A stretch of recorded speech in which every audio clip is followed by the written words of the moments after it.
Hey everybody, welcome to my 5th process video on my, what are these, book review pages in my reading journal. I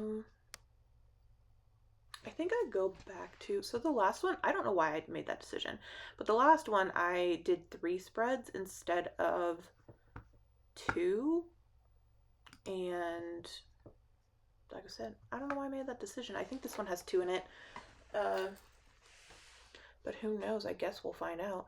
So I'm starting off doing a spread for Brutal Boys Cry Blood by Stephanie Holmes, and this is the second book in the Dark Academia duology. I think that's the name of it. It's Dark Academia, Dark Romance, Taboo Romance type duology. I did kind of explain a little bit what the books are about, I think, in the last video, but in case you didn't watch it, I will give you a little bit of an idea. So it's about this girl who ends up getting a scholarship to a hoity-toity art school in England because of her viral podcast that's based on the story of what happened when she realized that her dad's ashes that she got from the funeral home were not human ashes. And the podcast is called like My Dad's a Gerbil or something like that, and it went viral, so she got a scholarship and she goes, and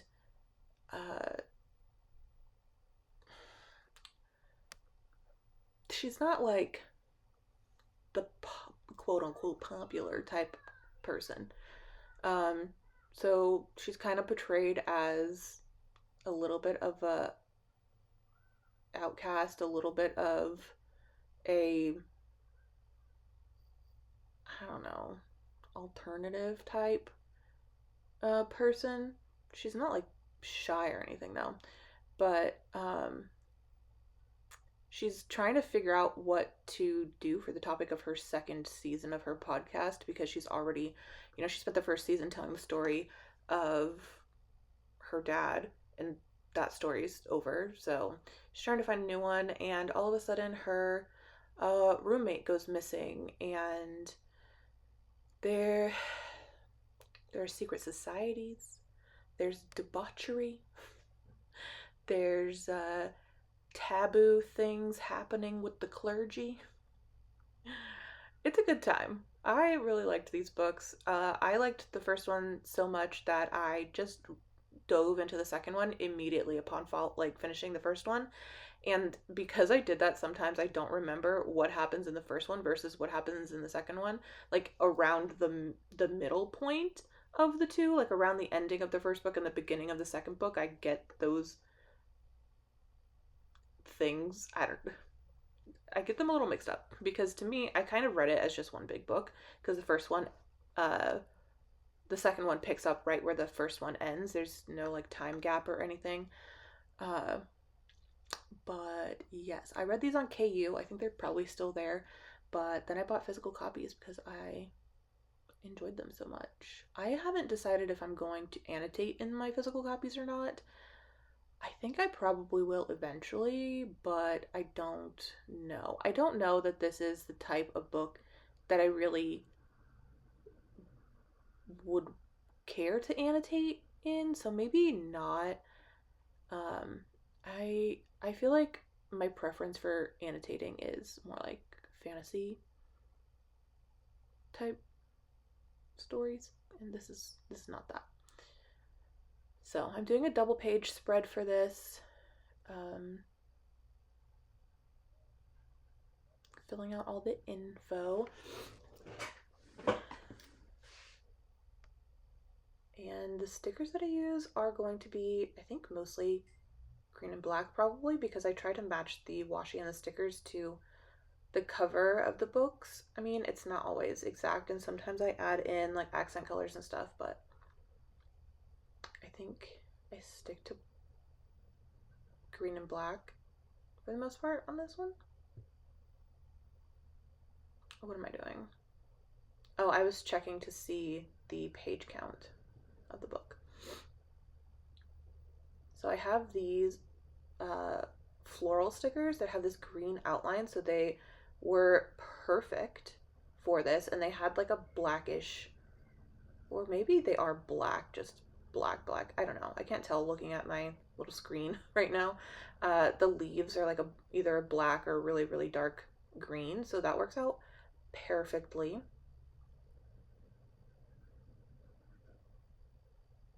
And I think I used some other type of sticker on here. I don't know. I think I do. Oh, some butterflies, yes. And I think the spread that I did for the first book is very similar to this. I think I just used the like red versions of the stuff. I'm not sure. I don't remember, but I think so. That was me, that little pause was me deciding if I was going to put the blue butterflies on here, but I decided against it because I was going to save them for another spread. But I was using the yellowish ones because I feel like they still went really well with the vibe.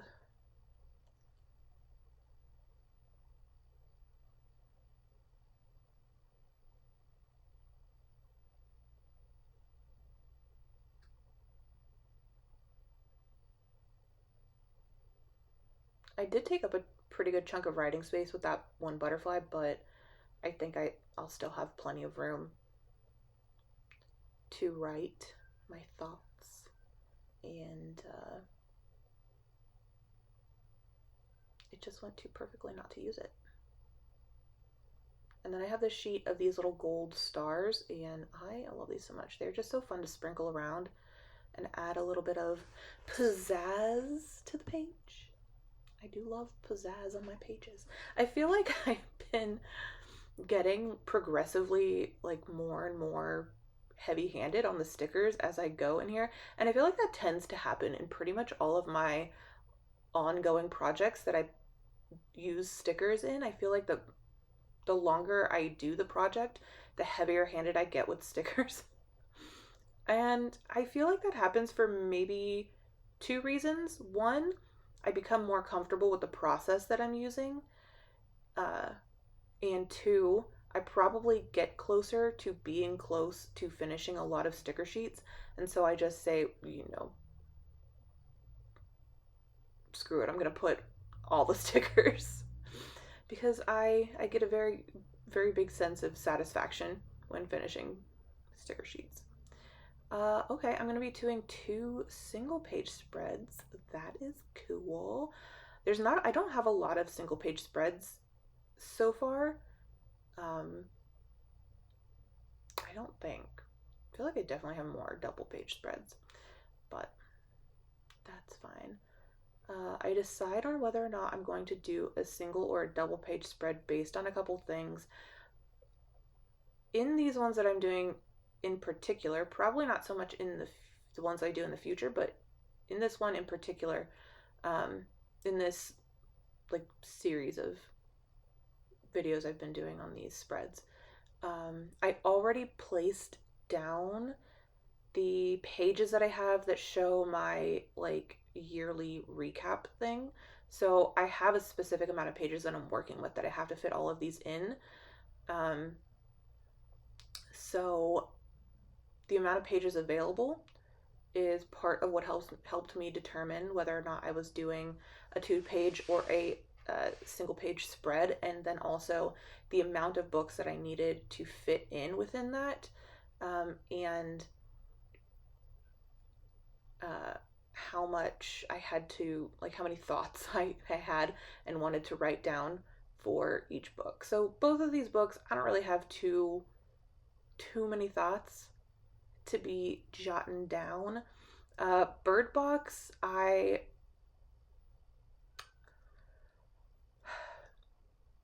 had gotten a bunch of books from the Dollar Tree, and this was one of them. I have never seen the movie, but I did recognize the title, and so I thought, oh, that's pretty cool. I'll grab it and I'll read it. And I had intended to do a reading vlog where I read all of the books that I got from the Dollar Tree in one video, and I ended up scrapping that video. I read only 2 books, and then just I started it last year.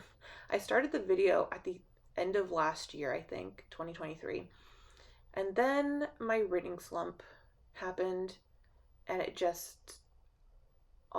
was just a busy time, so I didn't get around to doing the vlog in a timely manner, and it just felt kind of like pointless to continue. I may try it again at some point, but I ended up reading 2 of the books that I got.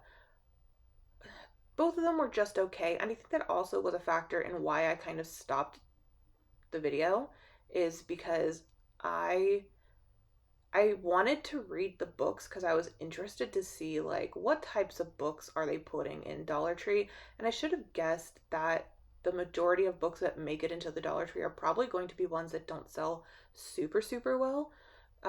Not that you can't find like a good book in books that don't necessarily sell super super well, but I had already read 2. They weren't really doing it for me. This one was better than the first one. I actually can't remember which one I read first. I may have read this one first. I don't, maybe not. I don't know. The other one that I read was a thriller, and it was just kind of weird.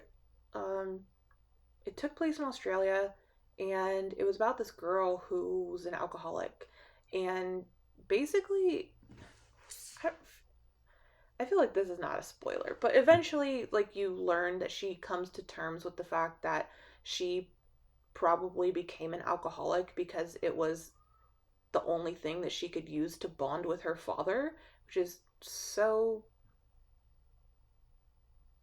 wrong in so many ways. I'm sure that happens, but just very very sad. Not a single one of the characters in that book was likable aside from a character who you like barely saw, maybe a couple times, um, which was her brother. He was the only bearable person in the entire book. And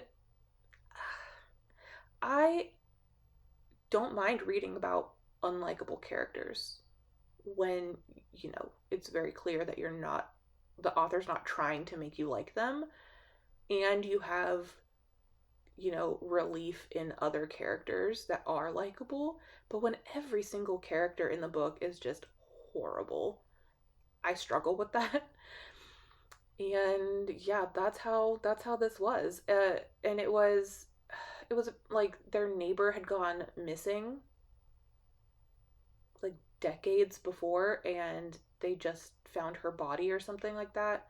So they're doing a murder investigation, and the main character's dad is the main suspect. So she flies back to her hometown in Australia. I'm pretty sure it's Australia. Uh, and she goes there to like plead her dad's case, and she tries to solve the mystery, basically, to try and prove that her dad had nothing to do with it. And I don't know. But also her dad like is abusive to her mom, and she knows this but like keeps making excuses for her dad, and it's just kind of, I don't know. Anyway, we're not supposed to be talking about that book. We're supposed to be talking about this one. Bird Box is like a horror suspense. I don't really know what you would call it. It's really freaking creepy. Basically, these creatures come out of nobody knows where, and if you look at them, you basically start going crazy, and you like start turning homicidal, and then I think eventually suicidal. And yeah, so it's this like post-apocalyptic world where everybody has to keep their windows covered so they can't look outside, and when they do go outside they have to put like blindfolds on so that they don't see anything. And whatever these things are that are out there, they don't hurt you, um,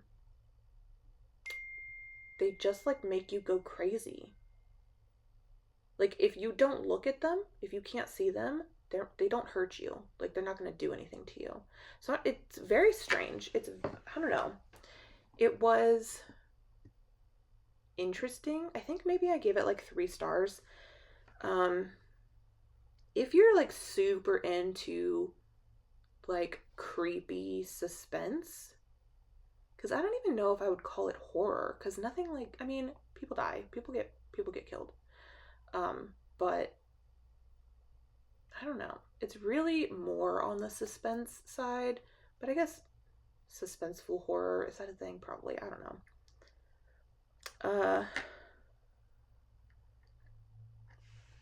But if you're really into that genre, I would say that it's worth a read. It's very interesting.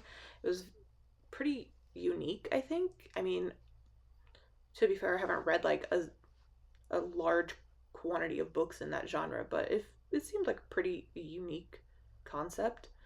Um, the ending was, I don't know, okay, I guess. It's it's definitely, I mean, I haven't seen the movie, but I would probably guess that if you've seen the movie, it's probably not worth reading the book, but I don't know. I don't know.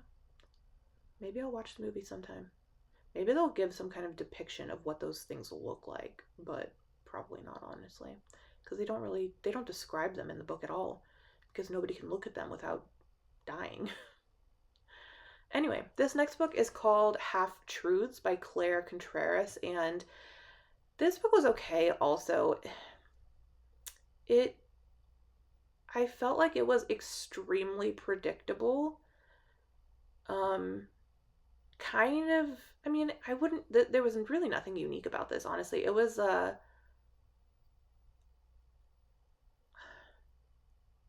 hockey romance slash uh thriller. I don't know, not really thriller. Like what would you call this? There's there's a secret society, and she's like trying to investigate something, I think. I don't know. It was a little odd. But yeah, I'm almost done with this page. But yeah, it was strange. There was I mean, if you're interested in reading it, I don't want to spoil it, and I feel like there's not much I can say about it without spoiling it. It was a college hockey romance, but with mystery in it. I don't know. The stickers that I'm using though do give a little bit of a hint uh as to some some of the themes in the book. Um so yeah. I don't really know what else to say about it. There's really not that much to say, hence the reason I am doing a one-page spread. But if you enjoyed this video, go ahead and give it a thumbs up and subscribe if you haven't already. Oh, I really like these little flowers. They're so cute.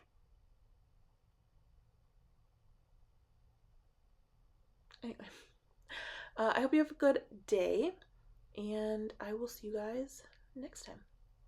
Bye.